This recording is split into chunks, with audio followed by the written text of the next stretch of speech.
Hey guys, welcome to Micah Tech, where we talk about technology and purchasing wisely.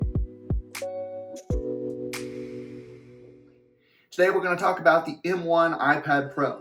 But we're not specifically just talking about the M1 iPad Pro, we're also talking about why you shouldn't buy the M4 iPad Pro. Now, before we get started, I want to make one thing very clear. I do not think the M4 iPad Pro is a bad product by any means.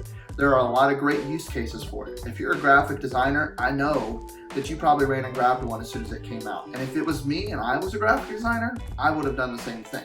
But today we're going to compare and contrast the M1 versus the M4 to see why I believe the M1 is worth more in today's market versus the M4.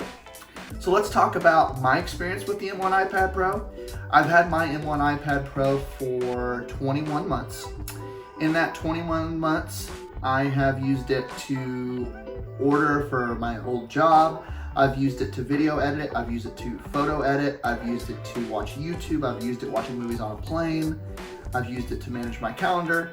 It's just been a great tool for me. I have mine in the M1 12.9 inch variant with 128 gigabytes of storage and in space gray.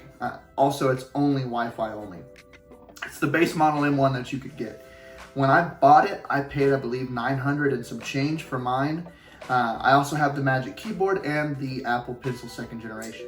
Now let's talk about my use case for the iPad Pro, the reasoning why I think this is the best iPad to invest in for someone who's creating content, taking notes, or general productivity. So for me, I really use this for a couple different cases. First and foremost, managing my calendar for my job outside of YouTube, as well as tracking my reminders. On iPad OS Beta 3 now, I can sync my reminders to my calendar, which is really great for tracking what I need to get done that day.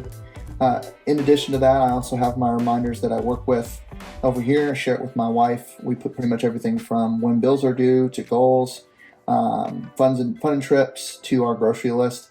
And this syncs really well with the calendar, which is awesome. From there, I would say the next biggest thing I do is I work with Final Cut Pro. I do all of my video editing on here, which on the M1 iPad Pro, you won't notice much of a difference with the exception of export speeds between this and the M4, but it will not skip a beat.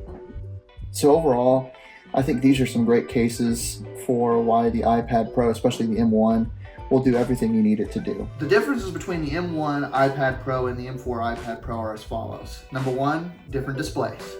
The iPad Pro M1 has mini LED, which is still a beautiful display. In fact, they call it the Super Retina XDR, is what Apple coined it. Versus the M4 display, which is going to be the Tandem OLED, which is the first of its kind in an iPad. You also get the deep blacks and the really high brightness, I think up to 2000 nits of brightness when you're consuming HDR content. It's a fantastic display, there's no question about that. The M4 is obviously thinner. They tout that as impossibly thin. The M1 iPad Pro, it's a little bit thicker, but it's hard to notice unless you have both in your hands. From there, the M4 comes with higher base storage. It's going to have 256 gigabytes to start out versus 120 gigabytes. And that actually is pretty nice, in my opinion. 128 gigabytes is not a ton to work with, especially from someone who's filming YouTube now regularly in 4K. Trust me, I had to buy an external hard drive for that. In addition to that, they cut out one of the cameras.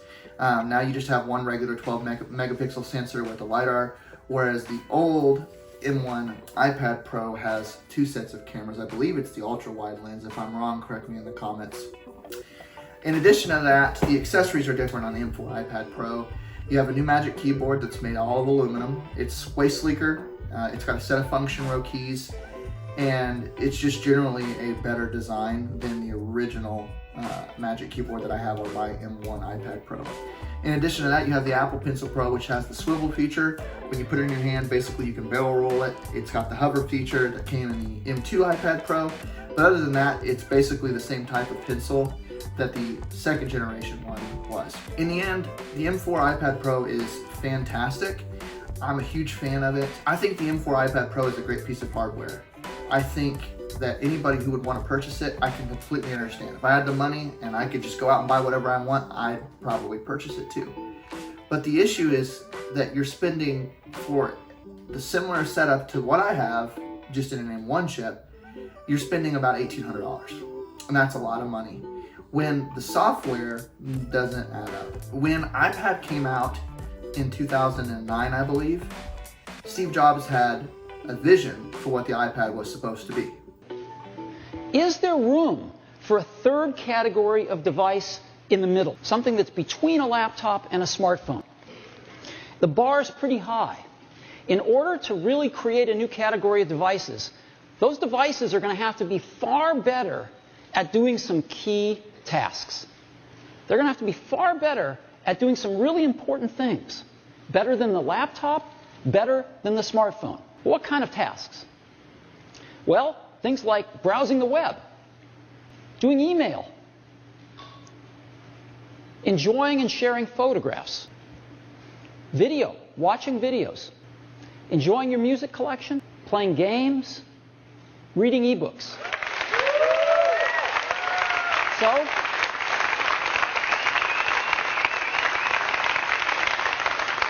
let me show it to you now. This is what it looks like. I happen to have one right here. That's what it looks like. It was never really meant to be a laptop replacement, more as a middle ground between your phone and your laptop. Which I believe, if you look at the use case that I have for my M1 iPad Pro, then there's nothing to complain about with the software. But when you make hardware like Apple does every year, improving it, it doesn't really make a great case for why someone would want to invest that much money into an M1 or M2 or an M4 iPad Pro. 3 years ago, I could completely see some people making the same argument versus this one versus the old processors, I think the AX processors in the 2018 and 2020 iPad Pros. Why do I think the M1 iPad Pro is worth it in 2024? So the other feature about the iPad Pro M1 that I like a lot is that it comes with external monitor support. As you can see here, I'm editing a thumbnail here on Canva. It works perfectly with this Dell monitor that I purchased. I just run a dongle to an HDMI cord. It's one of those features that you would get with the M2 or the M4 iPad Pro, but works just as good with the M1 as well. Price. You can find them as low as $529 refurbished. You could spend a little bit more. I believe there are some new ones circulating out there. You can also go to third-party websites like Marketplace or OfferUp or Mercari. But if it was me, I would go get renewed either from Amazon, Best Buy, or Apple. If you go to Apple, you're going to spend the most, but you can get Apple Care, so that is something to consider. Especially with a device like this being such an expensive device to repair, Apple Care Plus may be something that's worth investing in if you want to go that route. The accessories are cheaper.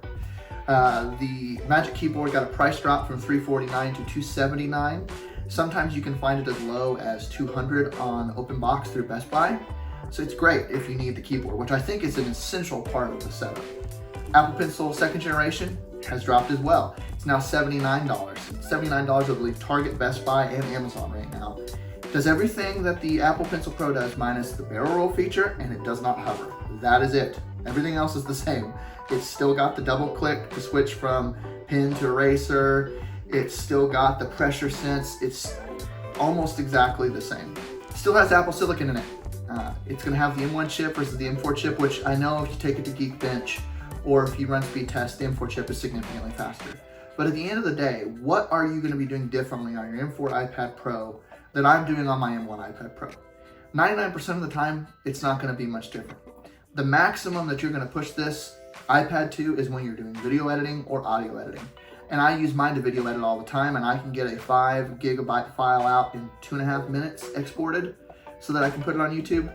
I just don't see why you would need such an expensive device that virtually does the same things. At the end of the day, I think that you can make an argument that the M1 iPad Pro would be the best iPad Pro to purchase if you're in the market for one.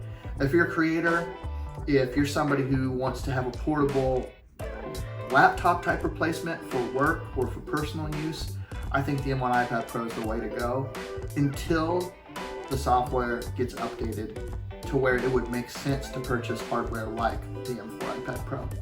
Once again, I'm not trying to diss anybody who bought the M4. If I could have, I would have.